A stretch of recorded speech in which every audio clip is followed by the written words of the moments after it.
So this is, I feel, very reminiscent of it because we're going to put a zombie down right here and the plants just start shooting at it because that's what I've had them scripted to do. The letter I is also going to be for his arms, and a sticky hand is going to be for his hands. Both of them, of course. Stand by. This is footage from my 8th birthday. We have Power Ranger names. Morphin' time! Hello again, YouTube. This is Dr.Kendo, and I'm back with Scribblenauts Unlimited. This is the Object Editor commentaries where I create your favorite characters in the Object Editor of Scribblenauts Unlimited, and I just do gaming, movies, TV shows, and basically nerd and geek culture. And today we're going off kind of the memes of last week. You know, we did Sanic was one of the creations that we did last week, and so we have a HAZMAT worker today as the source object for our creation of Weegee. And we're also going to be creating Malleo. So we are going to have both of those meme-ish characters here, and it's going to be quite awkward, as you could tell from the intro. But anyway, so the HAZMAT worker, you can see that we, of course, removed the head and removed the arms. We replaced them with Rumpelstiltskin arms. I actually believe that these arms are very, very close to the original, Weegee images, I guess you could say. Dots are going to be for the little suspenders buttons, and we've got that trapezium shape from the geometry library, and we're just typing in leg. That's pretty simple, right? For the legs of Weegee. And so I've kind of decided, you could probably use several just strange blocky shapes or whatever, but I actually thought moccasins would work good for the shoes, so we are just going to stick with that. They look a little bit more like real shoes, whereas if you look at the Weegee and Malleo images, their shoes are very odd looking. Like, they don't even almost look like shoes, but that's really good. I made them big and kind of unproportional to the body,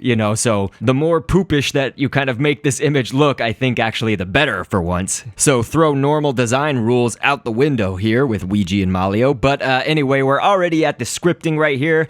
This is basically the properties editor where you can do the health and what people react to it as, the weight, all types of scripting type stuff. And so this is where I like to read background information or fun facts in my series here. So we're gonna go ahead with Weegee, who you could say is the king of awkward, I guess, as this Photoshop meme has been placed in so many images, inserting that awkward sense of discomfort wherever his image is used. Weegee seems to be based on the avatar of Luigi that is found in the DOS version of the educational Mario is Missing video game. There are plenty of notable example images of Weegee and or brother Malleo, and even the creator of 4chan has gone on record saying that Weegee was his favorite 4chan meme. I should let everyone know, however, while we're discussing all of this, that there is actually also a 20th century photographer who went by the name of Weegee, and he was known for his black and white street photography, particularly in Manhattan on the Lower East Side. Much of his work was depictions of some hard, realistic scenes in urban life, crime, and death. And no, we're not necessarily creating that Weegee today, of course, but if you type in his name into Scribblenauts, something does come out of the notebook. But anyway, we've got a head as the source object, because now we're making Weegee's head, of course. I'm going to show you two different ways to do their hats. For Weegee, we'll do the police hat, which is what that is right there.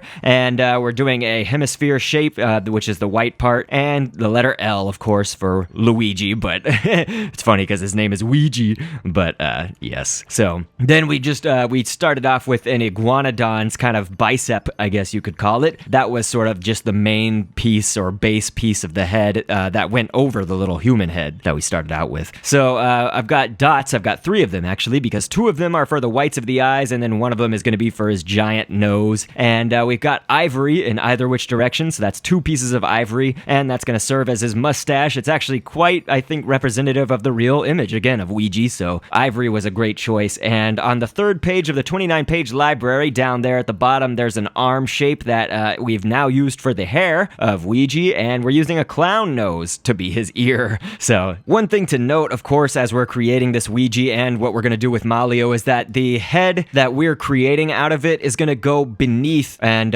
be kind of longer, I guess, and bigger than the actual head source object that we use, and we really want that. We want that head to be entirely covered up, and so the one that's actually going to show the chin, especially on Weegee, is going to be, going further down, kind of to the chest, I guess, of the character. So honestly, this is good. It may look like a little bit like, oh, whoa, he's going way off of the grid, I guess, on the object editor, but this is good. We're going to use a rabbit. The body of the rabbit is going to be for his hair, just kind of the bottom part of the hair underneath the clown nose ear that we've got. That's going to tie it together, kind of. That should meet up mostly very close to his shoulders, I guess, his shoulder length. So when you're putting your head object here of Weegee onto your body object of Weegee, then you're going to want those two things to sort of line up. I mean, mostly. And that's only if you want to do it by my design. I mean, you don't have to, of course, do things the way that I do them. Boomerang twice is going to be for his eyebrows, and then we've just got an oval and a dot for the blue part and then the black part of the eyes, respectively. And then, of course, the little tiny white dot or glimmer, glint, glisten in his eyes is a pimple, just painted white, and so that should do it for Weegee. So now we'll go ahead and start off with AYDEN SEGAWA, and the reason that I did this is mostly just for the proportions. You know, we're again going to kind of go over most of the body and change it up here like we did for Weegee's head. Although for our Weegee body, when we made the body piece for that one, we were actually able to use a lot of the HAZMAT worker and not change so much of the body parts. Or I guess I should just say the torso. But here, as you can see, we covered up the AYDEN SEGAWA torso with an ostrich egg, and then we're using a kidney bean for his strange shaped arm, and a boxing glove is actually going to be for his glove down there. And then I was like, okay, we need something that's going to cover up the legs of AYDEN SEGAWA. We kept the AYDEN legs on it right now because whenever you can keep the source object's legs on your creation, it'll minimize the sinking into the ground that happens whenever you take away the legs in Scribblenauts Unlimited. And so we kept those original legs on there, and we covered them up with ninja legs. For God's sakes, you would think a ninja would be a lot thinner because of how, you know, agile and crazy a ninja should be, and, you know, just be able to do all of his ninja duties. Well, the ninja in Scribblenauts has very fat legs, I guess you could say, and so I did want something that was kind of wide for the legs right there. So that's why we did a ninja, and we also have just the dots again for the suspenders buttons and moccasins once more. The moccasin clothing, of course, not the snake, as you can tell. The moccasins are for the feet, or shoes. Starting off with the head once again for our Malleo creation. Now I'm going to show you how to do the hat in a different way. It will take up a few more stamps, but not many. But first, I just want to note that I used a bear. So the front legs, but the one that's in the back, it would be the bear's left leg. And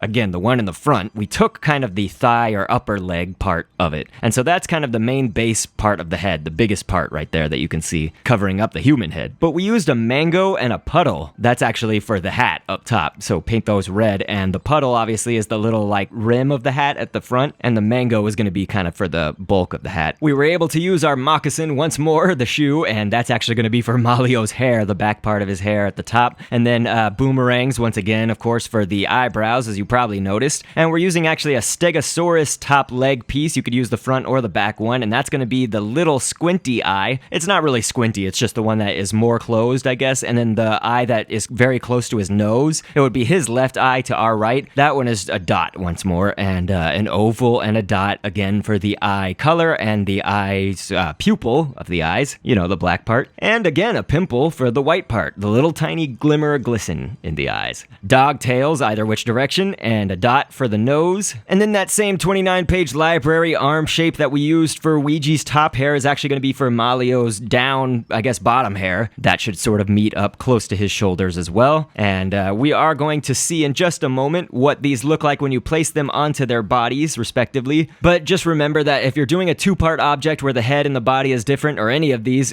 you want the head objects to be edited in the properties editor right here under equipment. You want them can be worn on the face like glasses. So just be sure to note that I did that and put that down right there. And so now, let us make the awkward happen. And commence.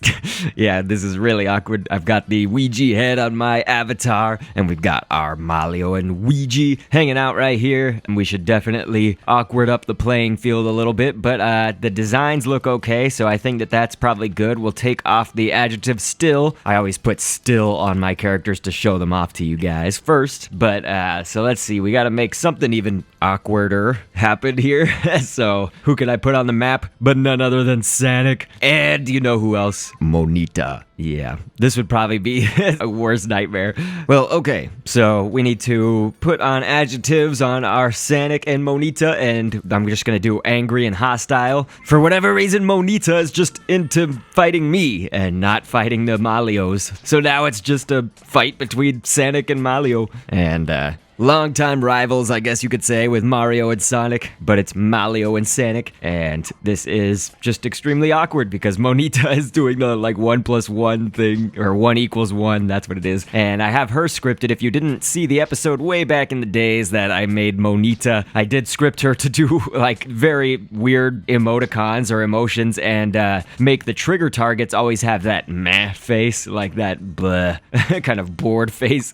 So that's why you saw everybody around here doing that sort of purplish bored face. But yeah, I mean, it looks like Sanic and the Malleo brothers, they're way too evenly matched. Sanic might actually be stronger, which is funny because Sanic was losing in all the little matchups that I made him do in his episode. But this is gonna take just way too long, so I'm gonna plant a bomb and explode everybody here. Boom. And it looks like the heads have still remained, so that's good. That'll just save me a little bit of time. So let's put them back on the bodies. And that would be our Malleo and Weegee. So of course, I hope everybody enjoyed these and learned some ways that you can create them or things that can help you. So I will be live streaming tomorrow on Twitch. That's www.twitch.tv/DRKENDO. Otherwise, twitch.tv/Dr.Kendo. I appreciate everybody's support, and I will catch you on the next vid, and thanks for viewing. So you can be the viewer and down the road of twists and turns, always anxious to see what's within. We can look ahead to the point of no return, to the rest of our lives as the spectacle begins. I've been down the road